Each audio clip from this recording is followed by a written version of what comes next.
Hello ji, namaskar, salam, sat sri akal. Wish you all a very warm welcome to this wonderful session of An Academy NEET Live Daily. An Academy आपका अपना channel, Bharat का अपना educational channel और मैं आपका अपना doctor Sachin Kapoor with more than 20 years of teaching experience.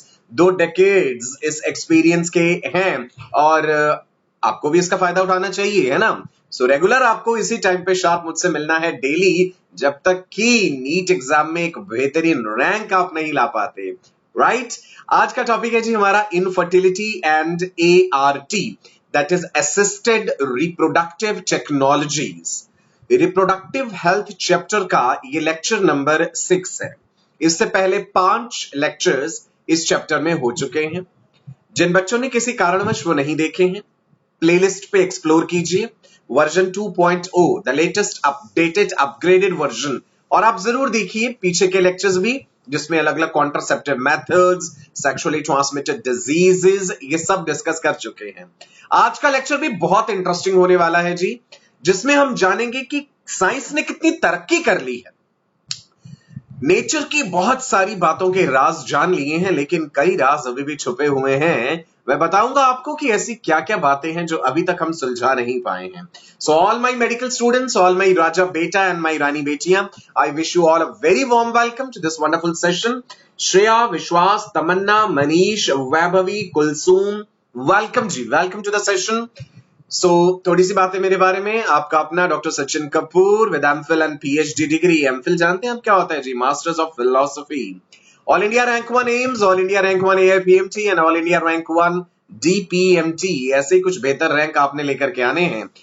Telegram का app अपने सेलफोन में इंस्टॉल कीजिए, tinyurl.com/unacademy चैट टाइप कीजिएगा, आप हमारे साथ जुड़ जाएंगे।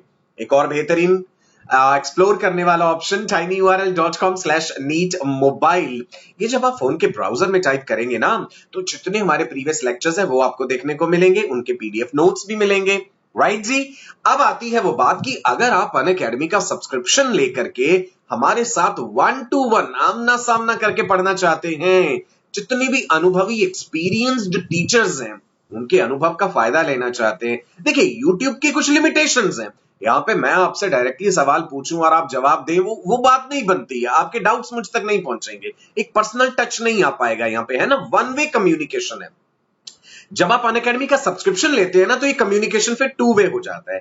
कोड जो आपको यूज करना है सब्सक्रिप्शन लेते टाइम, ध्यान रखिएगा, the code is Sachin live. Code एक फायदे अनेक, 10% ऑफ रहेगा जी आपकी फीस में।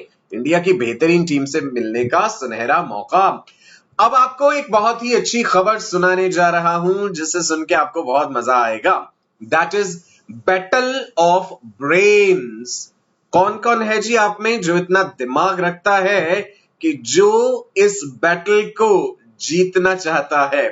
बैटल ऑफ ब्रेन्स, जैसा कि आपने देखा हमारे JEE चैनल पे, ऐसा ही बेहतरीन बैटल ऑफ ब्रेन्स लेके आए हैं हम आपके नीट चैनल पे भी। आप में से जितने भी बच्चे बैटल ऑफ ब्रेन्स के लिए एनरोल करना चाहते हैं, तैयार हो जाइए, जल्द ही ये आने वाला है नीट चैनल पे। सिलेबस क्या होगा इसमें? सिलेबस होगा जो अभी तक हमने class 11th and class 12th के टॉपिक्स पढ़ाए हैं।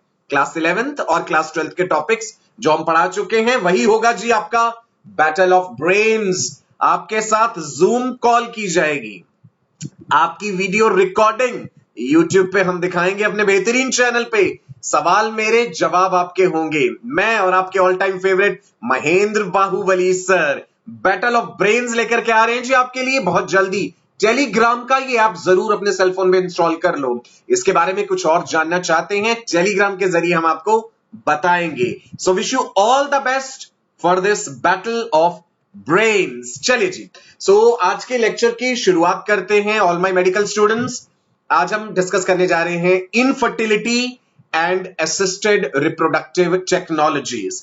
लेक्चर का लिंक ज्यादा लोगों के साथ शेयर कर दीजिए। जितने ज्यादा लोग जुड़ेंगे हमारे साथ, उतना ही ज्यादा मजा आएगा हमें इस सेशन में। सबसे पहले समझते हैं जी इनफर्टिलिटी क्या है। इनफर्टिलिटी होता है the inability of a couple to conceive within 1 or more years of regular unprotected coitus. ऐसा नहीं है कि अभी मैरिज को कुछ ही समय हुआ है, 4 महीने 6 महीने हुए हैं और डॉक्टर के पास चले जाएंगे कि भाई कंसेप्शन नहीं हो रहा, प्रेगनेंसी नहीं हो रही। नहीं, इनफर्टिलिटी के लिए हम डायग्नोज करना तब शुरू करते हैं जब शादी को या सेक्सुअल रिलेशंस को 1 साल या उससे ज्यादा हो चुका है और कोई भी कॉन्ट्रासेप्टिव मेथड भी इस्तेमाल नहीं किया गया। तभी हमने कहा है ना, रेगुलर अनप्रोटेक्टेड सेक्सुअल इंटरकोर्स या क्वाइटस। तो मैं सादी भाषा में डिफाइन कर दूं, इनएबिलिटी क्या है? इनफर्टिलिटी में इनएबिलिटी किस बात की? The inability of a couple to conceive even after 1 or more years of regular unprotected sexual intercourse. तब आप एज अ डॉक्टर पेशेंट के लिए डायग्नोस करना शुरू करेंगे कि क्या समस्या हो सकती है। ठीक है जी, आगे बढ़ते हैं। एक टर्म हम यूज करते हैं इनफर्टिलिटी और एक टर्म यूज करते हैं स्टेरिलिटी। स्टेरिलिटी का मतलब होता है complete loss of the ability of reproduction. Sterility is complete loss of ability of reproduction. Infertile होना और स्टेराइल होना दो अलग बातें हैं। एक इनफर्टाइल पेशेंट को आप कहेंगे कि भाई आप फर्टाइल हैं पर कम है, इलाज हो सकता है आपका इनफर्टिलिटी का, स्पर्म काउंट कम है, यूट्रस में कोई डिफेक्ट है, फेलोपियन ट्यूब में ब्लॉकेज है, तो उसका इलाज कर देंगे। जब आपने पेशेंट को कहा स्टेराइल है, इसका मतलब है complete loss of the ability of reproduction और स्टेरिलिटी का फिर इलाज नहीं हो सकता। फिर हम उस पेशेंट को सलाह देंगे कि भाई इस चीज में अब हम कैसे प्रोसीड कर सकते हैं। किसी डोनर की मदद लेनी होगी, आपको स्पर्म बैंक की मदद लेनी होगी। स्पर्म बैंक्स के बारे में भी बताऊंगा। यहां पे स्क्रीन पे जो आप इमेज देख पा रहे हैं, इसमें आपने देखा वो प्रेगनेंसी डिटेक्ट करने के लिए जो टेस्ट होता है, उसमें फीमेल ने चेक करा कि प्रेगनेंसी नहीं है and she is bit upset, right?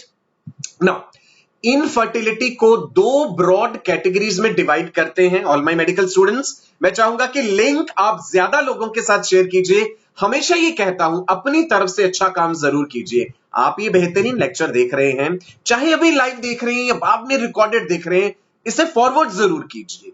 पढ़ेगा इंडिया तो बढ़ेगा इंडिया। टाइप्स ऑफ इनफर्टिलिटी दो तरह का है जी infertility, primary infertility, secondary infertility. ठीक है, प्राइमरी एंड सेकेंडरी, अंतर क्या है दोनों में, सुनिएगा गौर से। प्राइमरी इनफर्टिलिटी का मतलब होता है जब एक बार भी प्रेगनेंसी नहीं हुई है, एक बार भी प्रेगनेंसी नहीं हुई। So when conception has not occurred even once, right? एक बार भी ऐसा नहीं हुआ that she has missed her menstrual period कि भाई कंसेप्शन हो गया। कंसेप्शन रेफर करता है फर्टिलाइजेशन को। So when conception has not occurred even once, तो वो केस एज अ डॉक्टर आप लेंगे प्राइमरी इनफर्टिलिटी में। सेकेंडरी इनफर्टिलिटी का मतलब है कि जब आप एक ऐसे पेशेंट से डील कर रहे हैं जिनमें पहले प्रेगनेंसी हो चुकी है, उनके एक या एक से ज्यादा बच्चे हैं और सब्सिक्वेंट प्रेगनेंसी में समस्या हो रही है। ठीक है जी, या फिर वो पेशेंट आपको ये बताती है कि भाई एक बार प्रेगनेंसी हुई थी बट मिसकैरेज हो गया, अपने आप एबॉर्शन हो गया। सो सेकेंडरी इनफर्टिलिटी है, इट इंडिकेट्स प्रीवियस प्रेगनेंसी या तो सक्सेसफुल रही हो या किसी कारणवश मिसकैरेज हो गया हो, but failure to conceive subsequently, आगे अब दोबारा नहीं हो पा रही प्रेगनेंसी, तो वो सेकेंडरी होगा।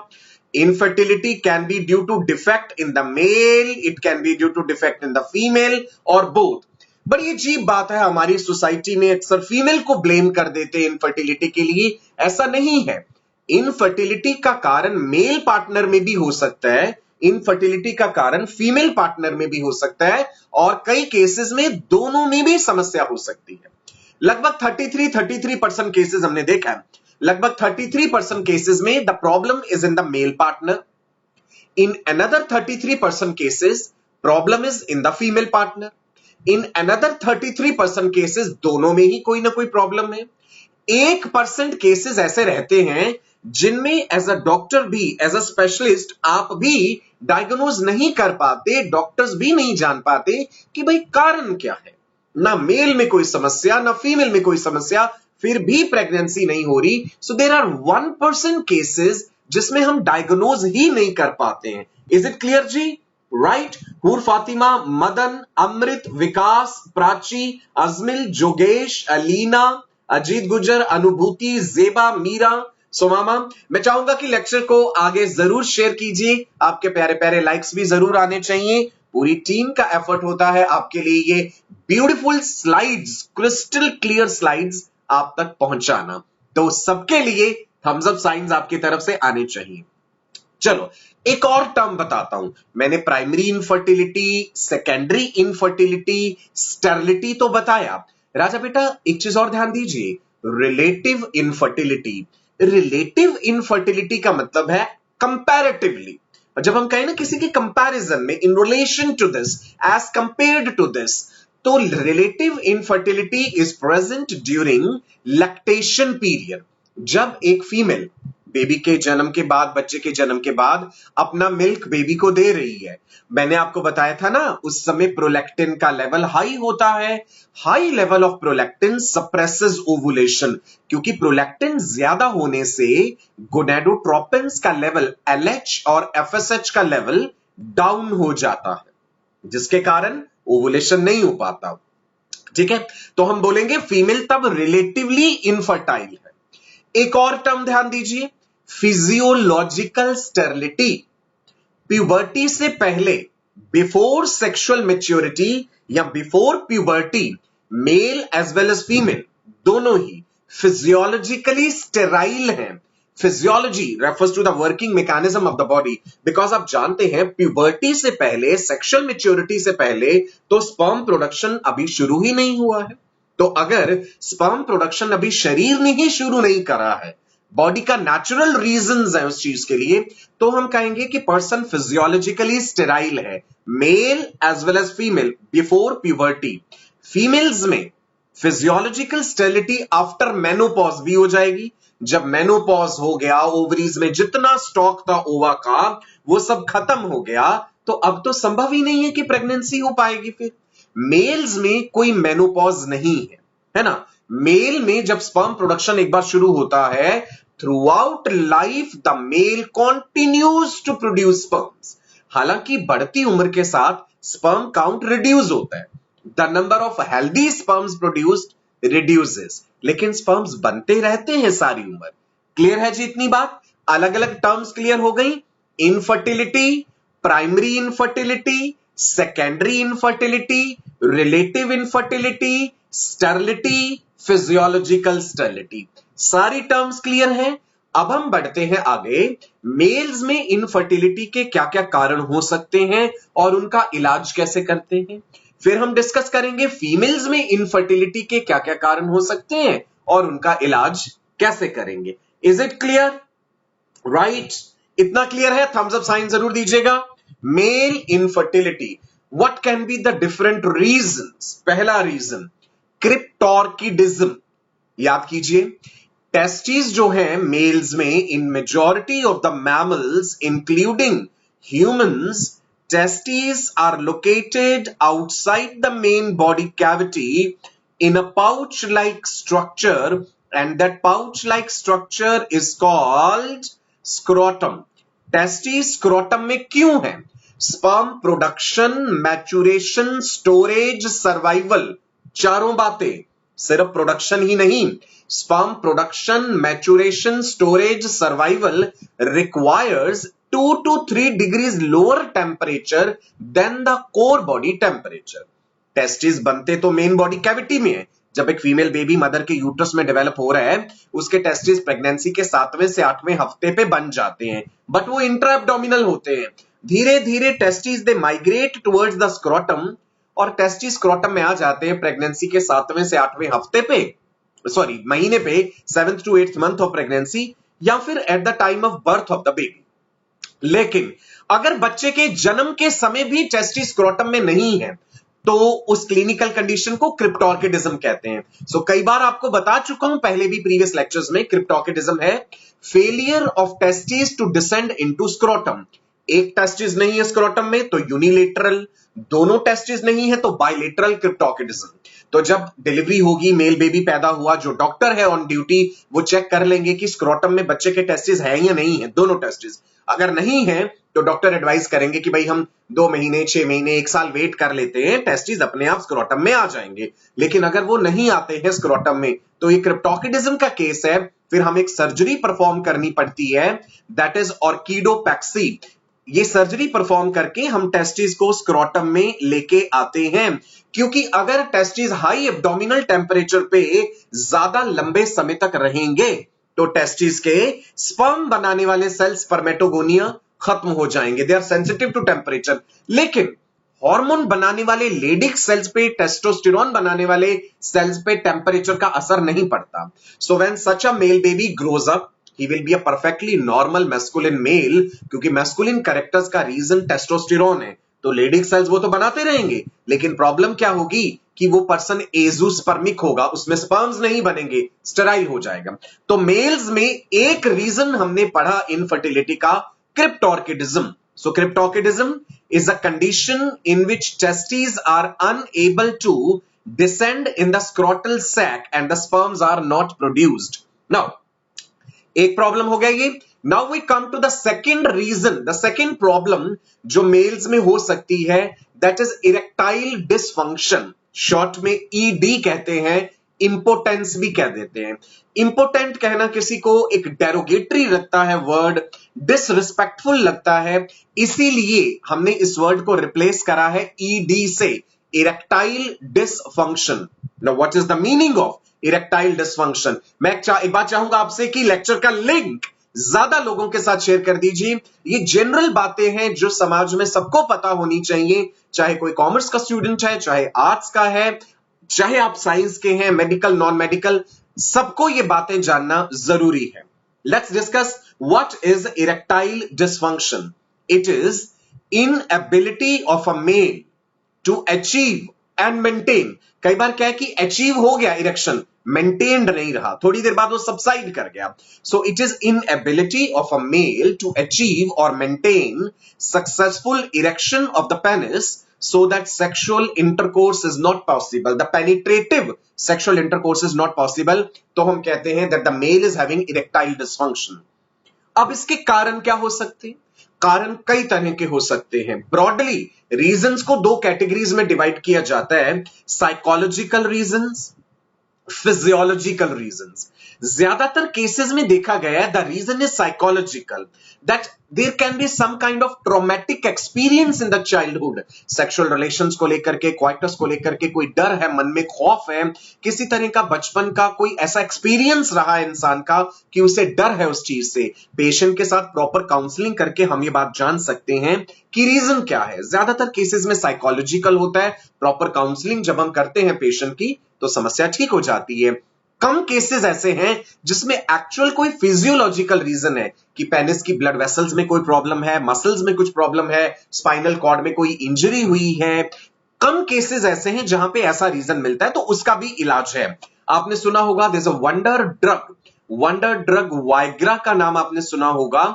This was discovered by chance. The scientists were working on cardiac patients और एक सॉल्ट पे काम चल रहा था, that is sildenafil, right? Viagra का केमिकल कॉम्पोजिशन है सिल्डेनाफिल सिट्रेट।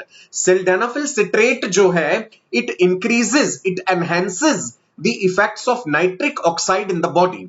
नाइट्रिक ऑक्साइड एक गैसियस हार्मोन है, ये वैसो डायलेशन कराता है। वाइग्रा लेने से क्या होता है, ब्लड वेसल्स डायलेट कर जाती हैं, the amount of blood flowing into the penile vessels increases. Viagra cannot excite a person sexually. Viagra can only help an already sexually excited person to prolong his erection. So Viagra has served as a very good drug in patients who are suffering with some kind of impotency. Is it clear to you? Right? चलिए आगे बढ़ते हैं। Mails में impotency के और क्या क्या reason हो सकते हैं? आरती, मदन, राज, इरा, संस्कृति, मयंक, सुरभि, वैष्णवी, लाइबा, जेबा, आलोक, अक्षित, रश्मि, अनुभूति। आई होप आप सबको चीजें समझ आ रही हैं, क्रिस्टल क्लियर हो रही हैं। लाइक जरूर करते रहिए, लेक्चर को शेयर जरूर करते रहिए। आगे बढ़ते हैं। इनफर्टिलिटी इन मेल्स में हार्मोनल भी रीजंस हो सकते हैं। भाई हमने देख लिया क्रिप्टोर्किडिज्म एक रीजन हो सकता है, इसके अलावा हमने इरेक्टाइल डिसफंक्शन देखा। मेल्स में हार्मोनल समस्याएं भी हो सकती हैं कि गोनेडोट्रोपिन्स एलएच और एफएसएच का लेवल डाउन है। आपके पास जब पेशेंट आते हैं, हम मेल फीमेल दोनों की काउंसलिंग करते हैं, दोनों पार्टनर से बात करेंगे, मेल का एक सिंपल टेस्ट कराएंगे सीमेन एनालिसिस का। सिंपल है बिल्कुल, तो सबसे पहले हम मेल पार्टनर से प्रोसीड करते हैं, ठीक है जी। सो हार्मोन्स भी चेक करवा लेंगे। अगर आपको सीमेन सैंपल में कोई प्रॉब्लम नजर आती है, स्पर्म काउंट बहुत ज्यादा कम नजर आया एज अ डॉक्टर आपको, तो आप एडवाइस करेंगे कि भाई हार्मोनल चेकअप कराएंगे हम। गोनेडोट्रोपिन एलएच एफएसएच का लेवल कम है, थायराइड की प्रॉब्लम हो सकती है, प्रोलैक्टिन हार्मोन का इंबैलेंस है। मेल्स में अगर प्रोलैक्टिन का लेवल बहुत ज्यादा हो तो भी इंपॉर्टेंस हो जाती है। एंड्रोजन्स का इंबैलेंस हो सकता है। कई बार क्रोमोसोमल डिफेक्ट होते हैं भाई, वाई क्रोमोसोम में कोई डिफेक्ट है, क्लाइनफेल्टर सिंड्रोम है, तो हमें प्रॉपर क्रोमोसोमल एनालिसिस कराना पड़ता है फिर कि क्रोमोसोम्स के आधार पे तो कहीं कोई समस्या नहीं है। और क्या रीजंस हो सकते हैं मेल्स में इनफर्टिलिटी के, कि स्पर्म काउंट अगर बहुत ही कम मिला है हमें, उसका वजह अल्कोहलिज्म हो सकती है। एक्सेस अल्कोहल कंजम्पशन से भी इंपोर्टेंस होता है, राइट जी। टेस्टिस श्रिंक कर जाते हैं। Use of anti hypertensive and anti psychotic drugs, बहुत लंबे समय से कोई ब्लड प्रेशर से रिलेटेड या एंटी साइकोटिक ड्रग्स ले रहा है, उससे भी इनफर्टिलिटी हो जाती है। ऑर्चाइटिस क्या है? इन्फ्लेमेशन ऑफ टेस्टिस, कभी कोई चोट लगी है टेस्टिस में, कोई इन्फ्लेमेशन हुआ है।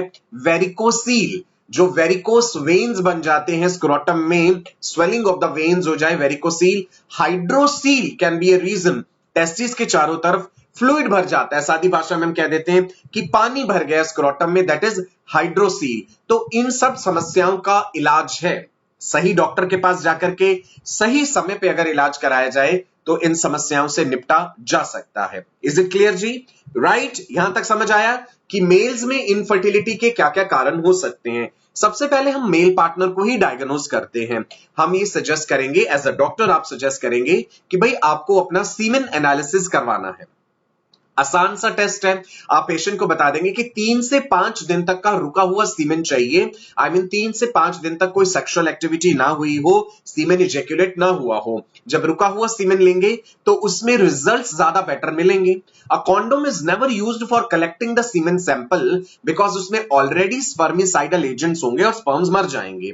हम पेशेंट को बताएंगे कि आपको लेबोरेटरी में जाना है, लैब में जाना है, जहां पे की टेस्ट होता है सीमेन का, और पेशेंट को सीमेन सैंपल देना है। A wide mouthed culture bottle is given, sterile bottle देते हैं जिसमें जो है सीमेन सैंपल देना है मेल पार्टनर को। This ejaculated semen, it is analysed within 2 hours of ejaculation. 2 घंटे के भीतर इसे माइक्रोस्कोप के नीचे एनालाइज कर लेना है, बायोकेमिकल कॉम्पोजिशन एनालाइज कर लेनी है। अगर इजैक्यूलेशन हुए 2 घंटे बीत चुके तो स्पर्म्स मर चुके होंगे, राइट। पहली रिपोर्ट आ जाने पर ही आप अपने पेशेंट को इनफर्टाइल नहीं कह देंगे, बिकॉज एक इमोशनल सेटबैक भी होता है पेशेंट के लिए, उसके लिए एक मानसिक आघात होगा कि इनफर्टाइल कह दिया। आप पेशेंट से कहेंगे कि भाई आपकी रिपोर्ट आ चुकी है, हमें इसमें कुछ समस्याएं नजर आ रही हैं, स्पर्म काउंट कम है या स्पर्म मोटिलिटी अच्छी नहीं है, तो 1 मंथ तक आप हमारी इंस्ट्रक्शंस फॉलो कीजिए। अगर आप अल्कोहल, सिगरेट कुछ भी स्मोक कर रहे हैं तो नशीले पदार्थों का सेवन कम से कम कर दीजिए। Green leafy vegetables, healthy diet लीजिए, योगा कीजिए। अगर आपको रेगुलर हैबिट है टाइट अंडरगारमेंट्स, टाइट जीन्स पहनने की, तो इस हैबिट को हटाइए, राइट। बिकॉज अगर स्क्रोटल एरिया हाई टेम्परेचर पे रहता है तो स्पर्म प्रोडक्शन कम हो जाता है। ये सारी बातें आप अपने पेशेंट को समझाएंगे और उसे बोलेंगे कि 1 महीने बाद अब आपको दोबारा आना है, सेकंड टेस्ट हम करेंगे सीमेन सैंपल का, उसमें जो रिपोर्ट आएगी उसके आधार पे हम आगे प्रोसीड करेंगे। मेल्स में और कारण क्या हो सकते हैं? एब्सेंस और the blockage of vasa deferentia and vasa efferentia. कई बार जन्म से ही बाय बर्थ हो सकता है वास डिफरेंस ना हो, ब्लॉक्ड हो, वासा इफरेंशिया में ब्लॉकेज हो, कभी मम्स इंफेक्शन हुआ हो, सेमिनल वेसिकल्स का इंफेक्शन हो, प्रोस्टेट ग्लैंड में कोई इंफेक्शन है, एंटी स्पर्म एंटीबॉडीज हैं। तो ये तो हम स्टेप बाय स्टेप प्रोसीड करते जाते हैं कारण ढूंढने के लिए कि भाई क्या क्या रीजंस हो सकते हैं मेल्स में इनफर्टिलिटी के, और उनका इलाज हो सकता है या नहीं हो सकता। इज इट क्लियर जी? हर्षिता, शिव, अनुभूति, सूरज, रश्मि, आयुष, विपिन, लाइबा, क्लियर है जी? Great, wonderful. जिन बच्चों ने अभी तक लाइक का बटन नहीं दबाया ना, जल्दी से लाइक का बटन दबा दीजिए। आज का सेशन बहुत ही इंफॉर्मेटिव होने वाला है।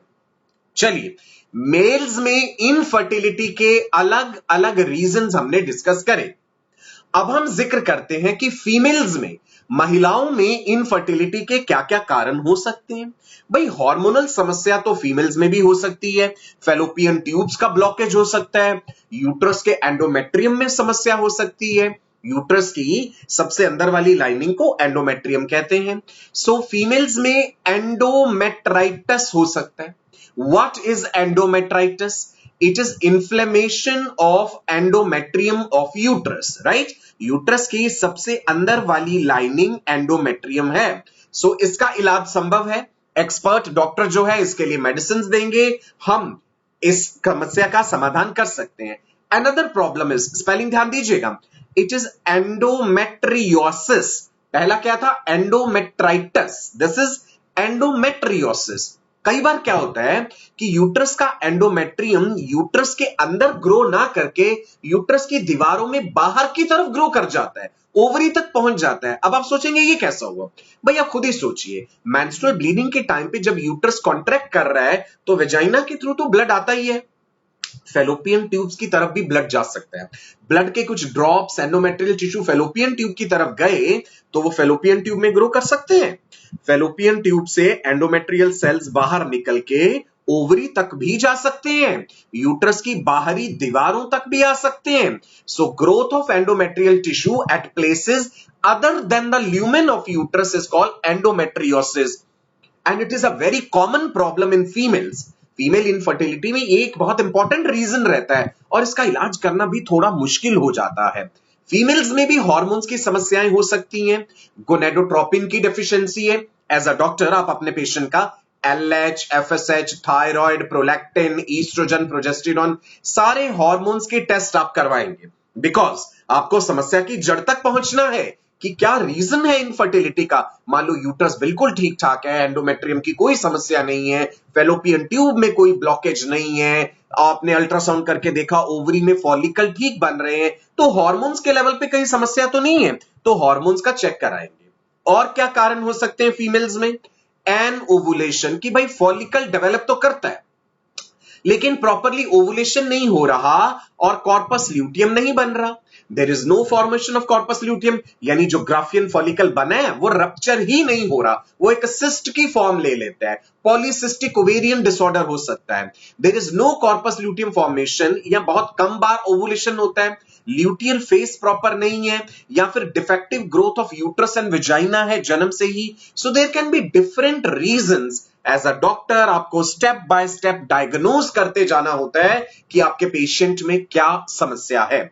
चलिए स्क्रीन पे एक बार देखिए, मेरे पीछे आप क्या देख पा रहे हैं? ओवरी में फॉलिकल्स ग्रो करते हैं। एक नॉर्मल नेचुरल साइकिल जो है, आप जानते हैं 28 डे का साइकिल हो सकता है, इससे कम भी हो सकता है, कुछ फीमेल्स में इससे ज्यादा भी हो सकता है। इस 28 दिन में ओवरीज के अंदर परिवर्तन होते हैं, ओवरी में फॉलिकल ग्रो करता है, primordial follicle, primary follicle, secondary follicle, tertiary follicle and finally Graafian follicle, जो कि रप्चर हो जाता है, जो कि ओव्यूलेट कर जाता है। आप मेरे पीछे इस समय स्लाइड पे देख पा रहे हैं, ग्राफियन फॉलिकल के अंदर पड़ा हुआ वो oocyte, सेकेंडरी oocyte, उसकी मियोसिस अभी कंप्लीट नहीं हुई है। फेलोपियन ट्यूब के फिम्ब्रे ऐसे ऐसे करके एनसर्कल कर रहे हैं ओवरी को and they are trying to capture the released oocyte। कितना ब्यूटीफुल प्रेजेंटेशन है, एकदम दिमाग के कपाट खोल देगा आपके। बताइए जी, विक्रमादित्य, वर्षा, राहुल, आयुष, प्रदीप, दीक्षा, मानस, क्लियर है जी इतना? आर्यन, मजा आ रहा है लेक्चर में? जिन लोगों ने अभी तक लाइक का बटन नहीं दबाया, जल्दी से लाइक का बटन दबाइए, ज्यादा लोगों को जरूर शेयर करते रहिए, मैं हमेशा कहता हूं ये बात आपसे। हाँ जी, चलो आगे बढ़े, नेक्स्ट स्लाइड देखते हैं जी इधर। और क्या क्या कारण हो सकते हैं फीमेल्स में? What can be the other reasons? The other reasons can be cervical factors, कि फीमेल के सर्विक्स में कोई समस्या है, सर्विक्स का इन्फ्लेमेशन है, फीमेल में एंटी स्पर्म एंटीबॉडीज बन रही हैं, या फिर fimbriae of the fallopian tube they may not be able to pick the secondary oocyte। Lag हो रहा है, आप एक बार रिफ्रेश कीजिए जी, हो जाएगा थोड़ी देर में ठीक। कई बार टेक्निकली कुछ समस्या हो जाती है। सो सेकेंडरी oocyte को कैप्चर नहीं कर पा रहे हैं fimbriae. Dyspareunia, dyspareunia is painful sexual intercourse that can be experienced by certain females. Then increased sperm phagocytosis by macrophages. Female के रिप्रोडक्टिव ट्रैक्ट में डिपॉजिट होने के बाद देयर आर चांसेस कि स्पर्म्स जो है उनको फेगोसाइट्स बहुत लार्ज नंबर में डिस्ट्रॉय कर रहे हैं। इंप्लांटेशन के लेवल पे समस्या हो सकती है, राइट? चलो ना, फीमेल में मेल में दोनों में हमने रीजंस देख लिए इनफर्टिलिटी के क्या क्या हो सकते हैं। मान लीजिए एज अ डॉक्टर अब आप इस नतीजे पे पहुंचे कि भाई नॉर्मल नेचुरल सेक्सुअल इंटरकोर्स से रिजल्ट नहीं मिल पा रहा है, तो फिर आप क्या कहेंगे? आप अपने पेशेंट से कहेंगे कि भाई हम आपको ये टेक्निक्स बता रहे हैं, ART, assisted reproductive technologies. What are these? These are the various techniques which are used to help infertile couples to conceive when natural conception is not possible. Infertile couple को एज अ डॉक्टर आप अपने अनुभव के अनुसार, आपका जितना भी experience हो चुका है इनफर्टिलिटी स्पेशलिस्ट का, आप अपने पेशेंट से कहेंगे कि भाई नेचुरल कंसेप्शन नहीं हो पा रहा, नेचुरल सेक्सुअल इंटरकोर्स से रिजल्ट नहीं मिल रहे, तो अब हमें कुछ और करना पड़ेगा। क्या क्या रिप्रोडक्टिव टेक्नोलॉजीज, अच्छा फुल फॉर्म्स याद रखना, ART, असिस्टेड रिप्रोडक्टिव टेक्नोलॉजी का ये फुल फॉर्म है ART का। क्या क्या अलग अलग टेक्निक्स उपलब्ध हैं? Number 1 artificial insemination technique, number 2 test tube baby technique जिसे IVFET कहते हैं, in vitro fertilisation embryo transfer test tube baby technique, gamete intrafallopian transfer, सारी एब्रीवेशंस की फुल फॉर्म आप याद रखेंगे। लाइबा, अनुराग, क्लियर है जी आपको? Hayat, intracytoplasmic sperm injection, ICSI, एक सिंगल oocyte पकड़ के उसमें इंजेक्शन लगाया जाता है स्पर्म का, टेस्टिकुलर स्पर्म एक्सट्रैक्शन, ये सारी वीडियोस आपको दिखाने वाला हूं अभी कि किस प्रकार ये टेक्निक्स हम करते हैं। नाउ देखिए जी, सबसे पहले शुरुआत हम करेंगे आर्टिफिशियल इंसेमिनेशन से। आर्टिफिशियल इंसेमिनेशन का मतलब है कि आपने मेल पार्टनर से, हस्बैंड से या फिर हेल्दी डोनर से आपने स्पर्म सीमेन सैंपल लिया और उसका सीमेन का ना वॉशिंग किया जाता है, हम कहते हैं प्रोसेसिंग ऑफ द सीमेन। सीमेन को प्रोसेस करके हेल्दी स्पर्म्स लेके फीमेल के वेजाइना के थ्रू यूट्रस तक डाल दिए, तो हमने फीमेल को आर्टिफिशियली इंसेमिनेट करा। पहले हम स्टडी करेंगे कि फीमेल का नॉर्मल नेचुरल साइकिल कितने दिनों का है, कौन से दिन पे ओवुलेशन हो रहा होगा, उन दिनों पे आप फीमेल को क्लिनिक पे बुलाएंगे अपने हॉस्पिटल में, मेल पार्टनर से हेल्दी स्पर्म्स लेकर के फीमेल के वेजाइना के थ्रू इंट्रोड्यूस कर देंगे। और अगर हम पहले ये जान चुके हैं कि मेल पार्टनर जो हस्बैंड है उसके सीमेन सैंपल में स्पर्म्स नहीं है या डिफेक्टिव स्पर्म है, तो ये बात आप अपने पेशेंट को पहले ही बता देंगे, राइट? तो वहां पे हम उन्हें बोल देंगे कि भाई आपको डोनर का इंतजाम खुद करके रखना होगा। अगर आप किसी फैमिली रिलेशन में या किसी इंसान को, कोई दोस्त है कोई भी, उसे एज अ डोनर यूज करना चाहते हैं तो उससे सीमेन सैंपल ले लेंगे। अगर आप ऐसा नहीं चाहते हैं तो sperm banks are available. Sperm bank से बड़े बड़े शहरों में जहां इनफर्टिलिटी क्लिनिक्स होते हैं ना, वहां स्पर्म बैंक भी होते हैं, तो वहां आकर के लोग स्पर्म डोनेट करते हैं, उनसे वहां से स्पर्म बैंक से स्पर्म लिए जा सकते हैं। ठीक है, मैं पढ़ता हूं जी। In this technique the sperms collected either from the husband, अगर वो हेल्दी स्पर्म्स दे पा रहे हैं, या healthy donor, they are artificially introduced either into vagina और इनटू द यूट्रस। जब यूट्रस में डालेंगे तो IUI कहते हैं, in utero insemination, right? So artificial insemination दो तरह का है, AIH, AID। AI का full form artificial insemination, H stands for husband, D stands for donor, तो AIH होता है आर्टिफिशियल इंसेमिनेशन यूजिंग हस्बैंड्स सीमेन, AID होता है आर्टिफिशियल इंसेमिनेशन यूजिंग डोनर्स सीमेन। आर्टिफिशियल इंसेमिनेशन सबसे सिंपल साधारण प्रोसीजर है। आप अपने पेशेंट के साथ सबसे पहले इसी से शुरू करेंगे। हम सीधा ही नहीं कह देंगे कि भाई सीधा ही तुम्हारा IVF करेंगे, ICSI करेंगे, वो नहीं।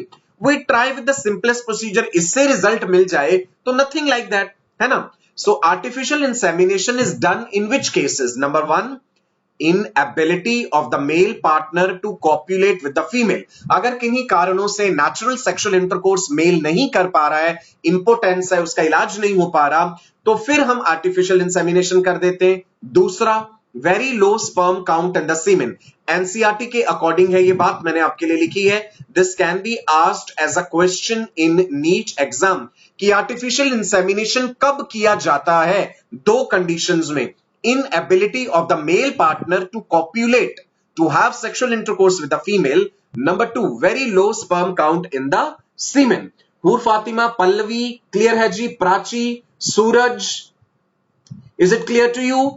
एक बार जल्दी से दोबारा लाइक्स का राउंड हो जाए और फिर आगे बढ़ते हैं। What is the procedure for artificial insemination? सुनिए, around the time of ovulation, ovulation के दिनों के आसपास, वो साइकिल हम पहले स्टडी कर लेंगे। वॉश द सीमेन, वॉश का मतलब ये नहीं कि पानी से धो देना है, वॉशिंग एक प्रोसेस का नाम दिया जाता है जिसमें सीमेन को प्रोसेस करते हैं। Having at least 1 million sperms from the husband या donor is introduced artificially through a flexible polyethylene catheter। आप देखिए, वेजाइना के थ्रू वो सीमेन सैंपल जिसमें स्पर्म्स हैं वो हम इंट्रोड्यूस कर रहे हैं यूट्रस में, इंट्रा यूट्राइन इंसेमिनेशन। तो बस जो रास्ता, नेचुरल रास्ता स्पर्म्स ने वेजाइना के थ्रू, आप जानते हैं ना, साइट ऑफ डेपोजिशन से साइट ऑफ फर्टिलाइजेशन तक का रास्ता स्पर्म्स को खुद ट्रेवल करना पड़ता है, तो वो हम यहां पे एक तरह से पार करा दिया हमने, वेजाइना के थ्रू, सर्जिकल इंस्ट्रूमेंट के थ्रू यूट्रस तक हमने स्पर्म्स डाल दिए। अब आगे जो काम है वो स्पर्म्स ने खुद ही करना है। वॉशिंग जब आप करते हैं कल्चर मीडियम में स्पर्म्स का, it removes proteins and prostaglandins from the semen. हमने पढ़ा था, freshly ejaculated sperms are not capable of fertilisation. जब तक स्पर्म स्वयं फीमेल रिप्रोडक्टिव ट्रैक में आगे नहीं बढ़ते हैं, उनमें कैपेसिटेशन नहीं होता। तो ऐसी टेक्निक्स में हमें कई बार आर्टिफिशियली कैपेसिटेशन करना पड़ता है। Best results are obtained when the motile sperm count is more than 10 million. Per ml of semen में 10 मिलियन से ज्यादा काउंट रहना चाहिए, अदरवाइज आप जानते हैं 80 to 120 million per ml of सीमेन होते हैं स्पर्म। 60 मिलियन भी अगर आपको काउंट मिलता है अपने पेशेंट का 1 ml ऑफ सीमेन में, वो भी ठीक है। जब इससे काउंट नीचे जाने लगता है तो हम ओलिगोस्पर्मिया कहते हैं। Fertilizing capacity of the sperms is best between 24 to 48 hours. The procedure may be repeated 2 to 3 times over a period of 2 to 3 days. हमें एक एक दो दिन के गैप पे या 2-3 दिन तक लगातार ये प्रोसीजर करना पड़ता है। एक ही बार कर देने से हमें सक्सेसफुल रिजल्ट्स नहीं मिलते हैं।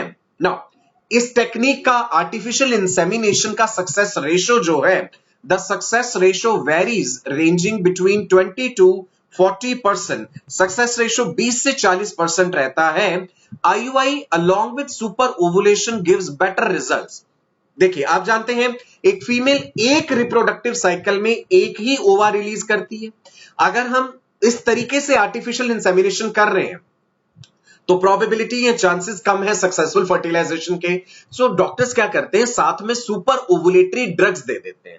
मतलब फीमेल को ऐसी दवाइयां देंगे कि वो ज्यादा ओवा प्रोड्यूस करें, तो हमारी प्रोबेबिलिटी बढ़ जाएगी, ज्यादा ओवा, ज्यादा स्पर्म, सक्सेसफुल फर्टिलाइजेशन की, right?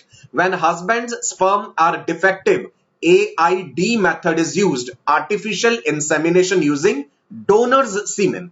In this method, semen is taken from the semen bank. बड़े बड़े शहरों में जो इनफर्टिलिटी क्लिनिक्स हैं, वहां पे स्पर्म बैंक भी होते हैं, सीमेन बैंक होते हैं। सो आप अपने पेशेंट का काउंसलिंग कर देंगे, उन्हें गाइडेंस दे देंगे कि भाई आप स्पर्म बैंक में चले जाइए, वहां पे आप बातचीत कीजिए। वहां पे क्या है कि बेस्ट पॉसिबल मैच देखा जाता है, जिसके भी स्पर्म्स यूज किए जाएंगे, जिस भी आदमी ने, जिस मैन ने वो डोनेट करे हैं स्पर्म्स, वो डाटा डॉक्टर के पास होगा, राइट? लेकिन वो डिस्क्लोज नहीं किया जाता आपको। ऐसे ये नहीं बताएंगे उनका नाम क्या है, वो कहां के रहने वाले हैं, ऑल नहीं नहीं, वो सब नहीं बताया जाता। बस हम ये देखेंगे कि उस इंसान के और जो एक्चुअल में फादर है, राइट, उनका आपस में काफी चीजें मिलनी चाहिए, कद काठी, रंग रूप, आंखों का कलर, बालों का, बिकॉज जो बच्चा आगे जाके पैदा होगा वो उस फादर से रिजेंबल करना चाहिए ना। सो हम बेस्ट पॉसिबल मैच ढूंढते हैं इस चीज में। Is it clear to you? Right? चलिए, और जो सीमेन डोनेट करते हैं, that is a different thing, वो एक अलग कंसेप्ट है, कभी आपको समझाऊंगा कि क्या क्या कंडीशंस है, कौन अपना सीमेन डोनेट कर सकता है जाकर के, और उसमें क्या क्या कंडीशंस होनी चाहिए। एक इंसान से हम बहुत ज्यादा बार सीमेन सैंपल नहीं लेते हैं, ये बात जानते हैं आप? वो इसलिए बिकॉज हमें जेनेटिक वैरायटी चाहिए। एक ही इंसान से बार बार सीमेन लेके अलग अलग फीमेल्स को इंप्रेग्नेट कर देंगे उससे, सो पूरी पॉपुलेशन, आप खुद ही सोचिए ना, फिर वो एक इंसान इतने सारे बच्चों का पिता होगा, और मान लो अगर कभी उसमें खुद में जाके कोई जेनेटिक डिसऑर्डर होना है, तो इतने लार्ज सैंपल ऑफ पॉपुलेशन में वो जेनेटिक डिसऑर्डर पास ऑन कर चुका है। जेनेटिक वेरिएबिलिटी चाहिए, हमें वेरिएशंस चाहिए। एक इंसान से बार बार सीमेन सैंपल नहीं लिया जाता, 2 या 3 बार, इससे ज्यादा नहीं लेते हैं। Is it clear to you? Right? Aditya, Madan, is it clear? Avinash, Shravan, Zeba, Ziya, mister Raj, Aman, Shivam, Laiba. I hope the lecture is interesting, you are enjoying. काफी नई बातें आपको पता चल रही हैं इसमें। आपने कई बॉलीवुड मूवीज भी देखी होंगी इस कंसेप्ट पे। हाल फिलहाल पिछले कुछ दिनों में ही ऐसी मूवीज आई हैं जो आपने देखी होंगी, गुड न्यूज के नाम से, एंड और भी कई मूवीज ऐसी हैं जिसमें आपने शायद ये भी देखा कि कई बार गलती से एक्स पर्सन के स्पर्म दूसरे पर्सन में डाल दिए गए, और इस तरह की भी कंडीशंस आपने सुनी होंगी। रेयरेस्ट ऑफ द रेयर ऐसा हो जाता है। चलो जी, अब हम आते हैं टेस्ट ट्यूब बेबी टेक्निक पे। सबसे पहले ये सुन लीजिए, टेस्ट ट्यूब बेबी का मतलब ये नहीं होता कि बच्चा टेस्ट ट्यूब में बन रहा है। नहीं नहीं नहीं, ये मिसकंसेप्शन अपने दिमाग से निकाल दीजिए। आज तक हम आर्टिफिशियल यूट्रस नहीं बना पाए हैं। बेबी जो डेवलप होगा मदर के यूट्रस में ही होगा। फर्टिलाइजेशन आप जरूर बाहर कर सकते हैं बॉडी से। सो टेस्ट ट्यूब बेबी टेक्निक को IVF-ET भी कहते हैं। The fusion of ovum and sperm, ovum language की कन्वीनियंस के लिए कहा है, actually secondary oocyte। The fusion of secondary oocyte and sperm is done outside the body of the female to form a zygote which is allowed to divide to form embryo. The embryo is then implanted in the uterus where it develops into a fetus. तो हमने fertilisation बाहर करवाया है, ठीक है जी। Mail body से हमने sperms लिए, सीमेन सैंपल, हेल्दी स्पर्म अलग करें। फीमेल बॉडी से हमने सर्जिकली वेजाइना के थ्रू या ओपन सर्जरी के थ्रू हमने oocytes कलेक्ट कर लिए। पहले हम सुपर ओवुलेटरी ड्रग्स दे देते कि वो ज्यादा ओवा प्रोड्यूस करे ताकि हमारे सक्सेस के चांसेस बेटर हो जाएं। तो आपने फीमेल से ओवा ले लिए, कल्चर प्लेट में रखे, कल्चर मीडियम में। मेल से स्पर्म लेकर के उस कल्चर मीडियम में oocyte के साथ रख दिए, राइट। नेचुरली जो है आप देख रहे हैं स्पर्म्स जो है, नेचुरल अगर सेक्सुअल इंटरकोर्स होता तो ये स्पर्म्स फैलोपियन ट्यूब को पार करते हुए oocyte तक जाते और उसे फर्टिलाइज करते। अगर ये प्रोसीजर नेचुरली नहीं हो पा रहा तो यही हमें आर्टिफिशियली करना है बॉडी से बाहर। प्रोसीजर करने के बाद अब डिपेंड करता है कि जाइगोट के स्टेज पे ही आपने वापस फैलोपियन ट्यूब में डाला, अगर उसी फीमेल के शरीर में डाला तो नेचुरल मदर वही है। अगर हमने सरोगेट मदर की हेल्प ली, कई बार क्या होता है कि फीमेल एक ओवरी उसकी ठीक है, ओवा बना रही है, लेकिन उसका यूट्रस सूटेबल नहीं है उस चीज को इंप्लांट करने के लिए, प्रेगनेंसी को कैरी ऑन करने के लिए, तो आप अपने पेशेंट को बता देंगे कि भाई हमें सरोगेट मदर की हेल्प लेनी पड़ेगी। सरोगेट मदर एक ऐसी female who carry on the pregnancy for 9 months, after the delivery of the baby she hands over the baby to the parents, right. Now क्या प्रोसीजर है देखते हैं जी। ओवा फ्रॉम द वाइफ या donor female से भी ओवा ले सकते हैं, ओवा भी डोनेट होते हैं। And the sperms from the husband या donor male, they are induced to form zygote in the laboratory. हमने पेट्री डिश में इसका फर्टिलाइजेशन कराया। इन विट्रो कहते हैं ना, इन विट्रो का बहुत से बच्चे मतलब समझते हैं आउटसाइड द बॉडी। भाई आउटसाइड द बॉडी ठीक है, विट्रो का मतलब होता है कांच, ग्लास में। In vitro, in the petri dish made up of glass, वहां फर्टिलाइजेशन करवाया है, ठीक है जी, इसलिए इन विट्रो कहा। जाइगोट जो बन गया उसको हमने इंक्यूबेटर पे रखा सही तापमान पे, और थोड़े थोड़े दिनों बाद माइक्रोस्कोप के नीचे देखा कि उसमें क्लीवेज डिविजन्स हो रहे हैं ना। मान लो आपने 4 oocyte लिए थे, 4 पे एक्सपेरिमेंट करा, हो सकता है 2 ही सक्सेसफुल रहे हो। हम हमेशा large number of sample material लेके चलते हैं, बिकॉज हमें नहीं पता कि किस स्टेज पे आकर के हमारा एक्सपेरिमेंट फ्लॉप हो सकता है। 8 ब्लास्टोमियर स्टेज आने पर हम उसे जो है वापस फैलोपियन ट्यूब में रख देते हैं। The zygote or the early embryo is transferred into fallopian tube. अगर आपने zygote ट्रांसफर करा है, that is called ZIFT, zygote intrafallopian transfer। ये देखिए एक एग सेल है, इसके चारों तरफ हमने बहुत सारे स्पर्म्स रखे, राइट। ये नहीं एक दो स्पर्म ही रखेंगे, हमें नहीं पता ना कौन सक्सेसफुली फर्टिलाइज करेगा। सिंगल स्पर्म तो वैसे भी फर्टिलाइज नहीं कर सकता। आप जानते हैं स्पर्म का जो एक्रोसोम होता है, enzymatic knife which contains hydrolytic enzymes, बहुत सारे स्पर्म्स के एंजाइम चाहिए जो oocyte के चारों तरफ की मेम्ब्रेन्स को पेनिट्रेट करेंगे। स्पर्म का acrosome develops from Golgi complex and it can be compared to a modified lysosome. Lysosome जो है वो एक्रोसोम, उसके अंदर कई तरह के एंजाइम्स हैं, उनको स्पर्म लाइसेंस कहते हैं, जैसे hyaluronidase, neuraminidase, acid phosphatase, alkaline phosphatase, zonalysin, corona penetrating enzyme, cathepsin. ये सभी चीजें बता चुका हूं पहले लेक्चर्स में। एम्ब्रियोलॉजी के जो लेक्चर्स आप हमारी चैनल पे देख सकते हैं, ऑलरेडी कवर करा है ये सब मैंने। जब फर्टिलाइजेशन हो जाता है, इधर देखिए आप स्क्रीन पे देख पा रहे हैं, फर्टिलाइजेशन के बाद अब इसमें क्लीवेज डिवीजन हुआ, 2 सेल स्टेज बनी, 4 सेल स्टेज बनी, 8 सेल स्टेज बनेगी। अब इसको उठा करके स्ट्रक्चर को वापस फीमेल के फेलोपियन ट्यूब में रखना है। अगर 8 सेल स्टेज से ज्यादा रखना है तो फिर यूट्रस में रखना है।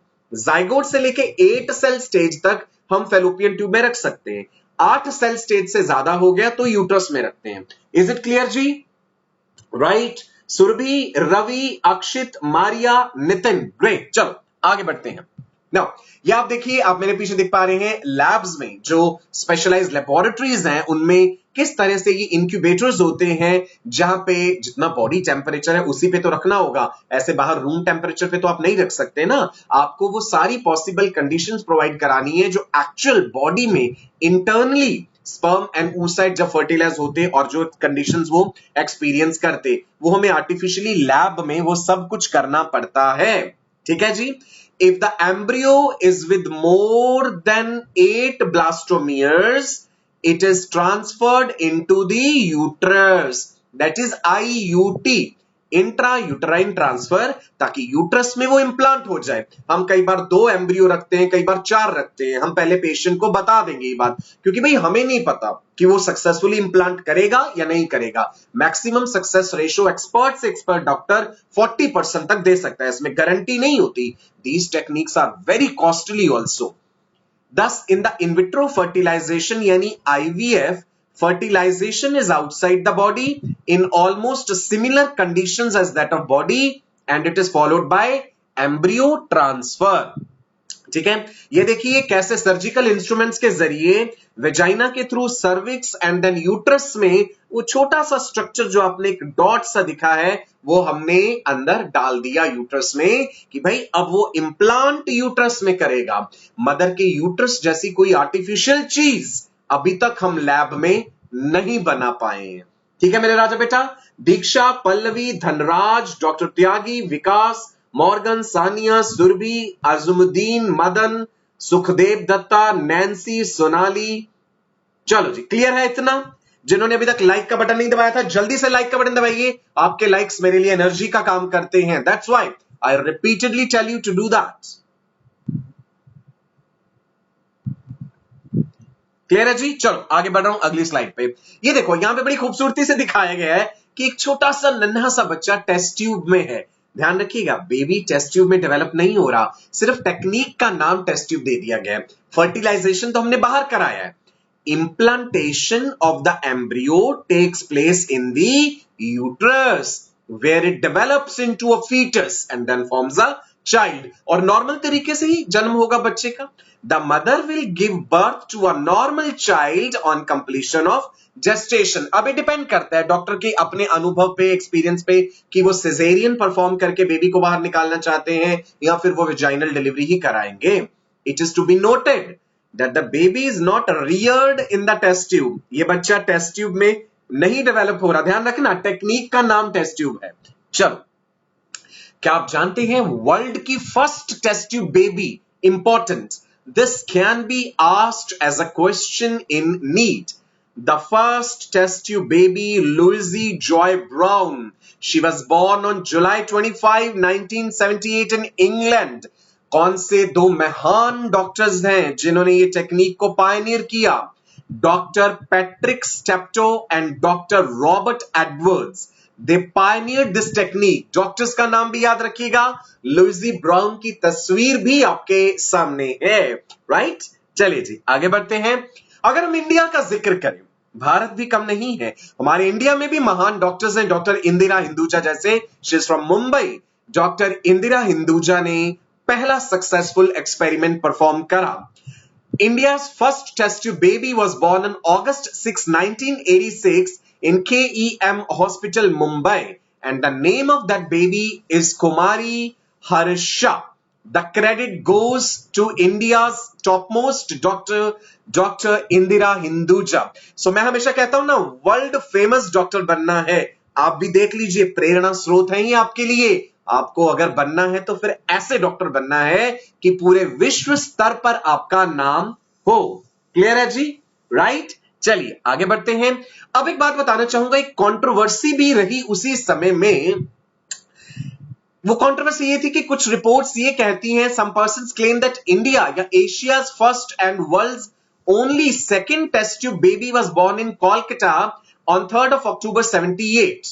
डॉक्टर सुभाष मुखोपाध्याय के बारे में कहा जाता है, कुछ रिपोर्ट्स हैं ऐसी, कंट्रोवर्सी रही ये बहुत समय तक, आज भी ये कंट्रोवर्सी बनी हुई है कि पहला successful experiment doctor Indira Hinduja का था या पहला successful experiment doctor Subhash Mukhopadhyay का था। और उस बेबी का नाम जो डॉक्टर सुभाष मुखोपाध्याय ने टेक्नोलॉजी को पायनियर किया, that was baby Durga. Now her name is Kanupriya Agarwal. मैंने आपके सामने तस्वीर भी लगाई है उनकी। The doctor behind this pioneering effort was doctor Subhash Mukhopadhyay. इनका जीवन काफी कंट्रोवर्शियल रहा और बहुत ही अनफॉर्चुनेट एपिसोड्स हुए इनकी लाइफ में। आप गूगल में इनके बारे में चेक कीजिएगा जरूर, डॉक्टर सुभाष मुखोपाध्याय। राइट जी, चलिए आगे बढ़ते हैं। Gamete intrafallopian transfer, GIFT। In this technique, both sperm and unfertilized oocytes are transferred into fallopian tube।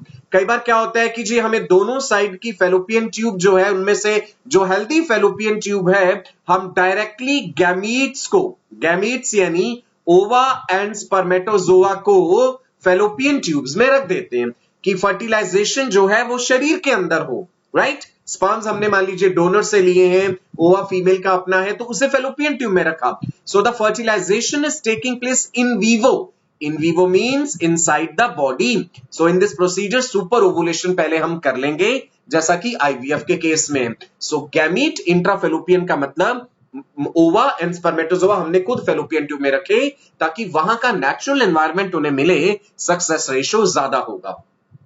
Sometimes it happens कि हमें IVF करना पड़ता है, शरीर से बाहर फर्टिलाइजेशन, और वो भी मैनुअली करवाना पड़ता है, इंट्रासाइटोप्लाज्मिक स्पर्म इंजेक्शन, ICSI में क्या है, पहले हमने मेल बॉडी से इजैकुलेशन के जरिए स्पर्म्स ले लिए, स्पर्म्स में से हेल्दी स्पर्म अलग कर लिए, एक माइक्रो नीडल में स्पर्म्स को भर के एक सिंगल oocyte के अंदर एक स्पर्म को डाला। Single spermatozoon is injected directly into cytoplasm of oocyte by micropuncture of the zona pellucida। oocyte के चारों तरफ zona pellucida है, आपने उस नीडल को माइक्रोस्कोप के नीचे एक्सपेरिमेंट करेंगे, बड़े कॉस्टली इंस्ट्रूमेंट्स चाहिए इस चीज के लिए, तभी तो ये टेक्निक्स इतनी कॉस्टली हैं, और हमने उसको डायरेक्टली इंजेक्ट करा स्पर्म को oocyte में। राइट, आप इस समय स्क्रीन पे मेरे पीछे इस प्रोसीजर को एक्चुअल रियलिटी में देख पा रहे हैं। ये जो वीडियो आपको नजर आ रहा है, this is the actual real video. Can you see this? एक oocyte को पंचर करता हुआ एक सिंगल स्पर्म अंदर छोड़ा जाएगा, एक माइक्रोस्कोपिक स्ट्रक्चर, बॉडी का लार्जेस्ट सेल, बॉडी का स्मॉलेस्ट सेल, ओवम और स्पर्म आपस में मिलने जा रहे हैं एक नए जीवन का निर्माण करने के लिए। क्लियर है जी? Arvind, Ahmed Raza, Bilal, Govind Sharma, Sarita, Gaurav, can we have the number of likes 2000 right now? जल्दी से, एक लेक्चर में 2000 लाइक्स जरूर होने चाहिए। आपके लाइक्स बाकी बच्चों के लिए मार्गदर्शन है। अब देखो, कई बार हमें टेस्टिस में से स्पर्म्स डायरेक्टली निकालने पड़ते हैं, that is called testicular sperm extraction. Right, मान लीजिए इपिडिडाइमिस में ब्लॉकेज है, वास डिफरेंस में ब्लॉकेज है, तो हम क्या करते हैं, टेस्टिस में से मेल में डायरेक्टली स्पर्म एक्सट्रैक्ट कर लेते हैं। So sperms can be removed by TESE, testicular sperm extraction, या मेसा टेक्निक भी होती है, इपिडिडाइमिस में से भी ले सकते हैं, micro surgical epididymal sperm aspiration. Right, is it clear? Priyanshu, Alok, Rajesh, Vansh, great. I hope you are enjoying the session. आज आपको बहुत सारी ऐसी बातें पता चल रही हैं जो पहले आपको नहीं पता थी। यही तो खास बात है जी Unacademy NEET live daily YouTube channel की। मैंने आपको बैटल ऑफ ब्रेन्स के बारे में भी बताया ना, लेक्चर के एंड तक बने रहना, सुनिएगा। बैटल ऑफ ब्रेन्स हम करने जा रहे हैं नीट चैनल के लिए भी, जैसा ऑलरेडी हमने अपने जेई चैनल पे किया है। सो आप में से ही कुछ बेहतरीन बच्चों का चुनाव करेंगे जिन्हें अपने इस चैनल पे आने का मौका देंगे। सो अगर आपके अंदर वो काबिलियत है, वो जज्बा है, तो जरूर देखिएगा बैटल ऑफ ब्रेन्स का ये प्रोसीजर क्या है। टेलीग्राम ऐप के जरिए हमारे साथ जुड़िए, आप इंस्टाग्राम पे भी मुझसे जुड़ सकते हैं, Sachin.Kapoor KAPUR। आपको सारी इंफॉर्मेशन बैटल ऑफ ब्रेन्स की दी जाएगी। इधर देखिए एक्चुअल सर्जिकल प्रोसीजर, ये मेल के टेस्टिस का कट लगा करके ये उसमें से सेमिनिफेरस ट्यूब्यूल्स दिख रहे हैं आपको, बड़ा ही नाजुक प्रोसीजर है, डेलिकेट प्रोसीजर है ये, very high degree of precision is required for this. Testis में कट लगा करके उसमें से सेमिनिफेरस ट्यूब्यूल्स आप देख पा रहे हैं स्लाइड में, सीमा, अहमद, हूर फातिमा, इंतकाब, कुनाल, क्लियर है जी, दीक्षा, प्रशांत, बेहतरीन वीडियोस, बेहतरीन एनिमेशंस मैं आपके लिए लेकर के आता हूं हमेशा इस चैनल पे। रेगुलर 4 बजे आपने यहां पे जुड़ना है। जिफ्ट टेक्निक पहले भी बताया, जायगोट और the early embryo up to 8 blastomeres is transferred into fallopian tube, right. यहां पे फिर से देख लीजिए, टेस्टिस को साइड से काटा जा रहा है और टेस्टिस के अंदर आपको दिख रही हैं सेमिनिफेरस ट्यूब्यूल्स, ये एक्सपोज करके दिखाई गई हैं। यही सेमिनिफेरस ट्यूब्यूल के अंदर स्पर्म्स हैं। इंट्रा यूट्राइन ट्रांसफर, एम्ब्रियो में मोर देन 8 ब्लास्टोमियर्स होंगे तो यूट्रस में डाला जाएगा, 8 से कम होंगे तो फैलोपियन ट्यूब में। What is a surrogate mother? Surrogate mother is a female who carry on the pregnancy on behalf of the actual lady who is trying to conceive. So a woman who substitutes or takes the place of the real mother to nurse the embryo is called surrogate mother. There is traditional surrogacy, there is gestational surrogacy. तो हम developing embryo को उस female के uterus में डाल देंगे, पहले उसका साइकिल सिंक्रोनाइज करना पड़ता है। अब ये सरोगेट मदर कौन होगी? हो सकता है जो फीमेल आपके पास एज अ पेशेंट आई हैं वो ही किसी दूसरी फीमेल को लेकर के आए जो उनकी जानकार है, रिश्तेदार हैं, and she has agreed to carry on surrogacy, right. Medical council of India की कुछ गाइडलाइंस हैं सरोगेसी को लेकर के, या हो सकता है डॉक्टर खुद इंट्रोड्यूस करा दे उन्हें किसी सरोगेट फीमेल से। The embryo transfers are more useful in animals than in humans, animals में भी करते हैं हम ऐसा, ठीक है जी। नाउ जितनी भी ये टेक्निक्स बताई मैंने, they are extremely costly, they require high degree of specialisation. बहुत कम बेहतरीन क्लिनिक्स हैं हमारे पूरे देश में। भविष्य में जाके आप अपना नाम भी as an embryologist, as an infertility specialist बना सकते हैं।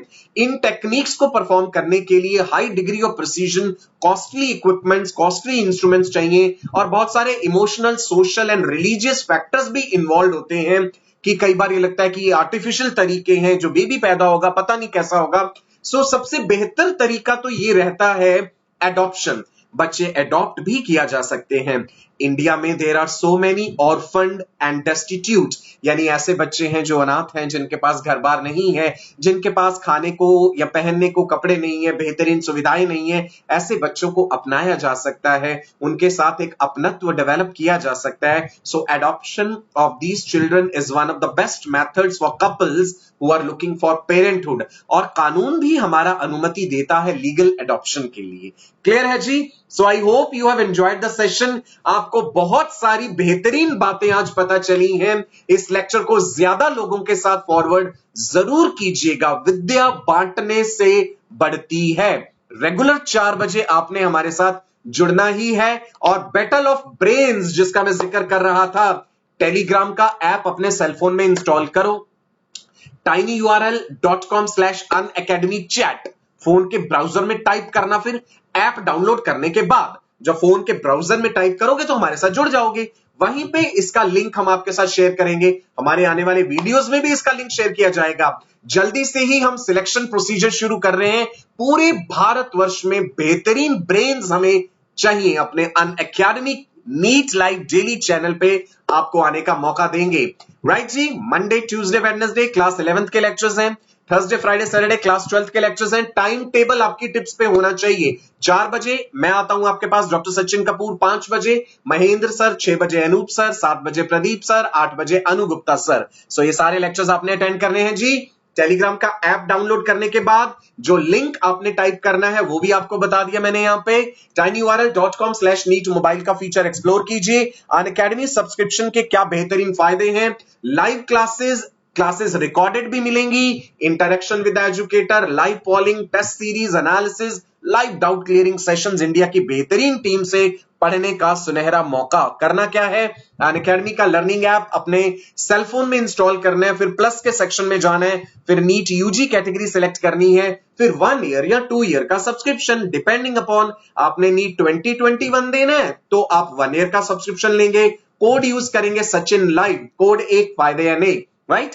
2 2 ईयर का सब्सक्रिप्शन तो भी सेम कोड, एक कोड यूज करके आप सभी एजुकेटर से पढ़ सकते हैं। ये हमारे सिस्टर चैनल्स हैं, इनको जरूर एक्सप्लोर कीजिए, Unacademy JEE and school eight Unacademy. जिन्होंने अभी तक हमारा ये बेहतरीन चैनल सब्सक्राइब नहीं करा है, subscribe the channel, hit the bell icon and #NEET LIVE के साथ आप हमारे लेक्चर्स को सोशल मीडिया पे शेयर कर सकते हैं। हर लेक्चर के पीडीएफ नोट्स भी आपको प्रोवाइड किए जाते हैं। एंड में आपको मास्टर ब्लास्टर बनने का ये कोड सचिन लाइव फिर से बता दूं, you will be getting 10% of in the fees. Unacademy का सब्सक्रिप्शन अपने आप में द बेस्ट है। Unacademy is India's largest educational platform and जल्द ही it will be the world's largest educational platform. Wish you all the best for a very bright and prosperous future. Namaskar, bye bye ji, God bless you.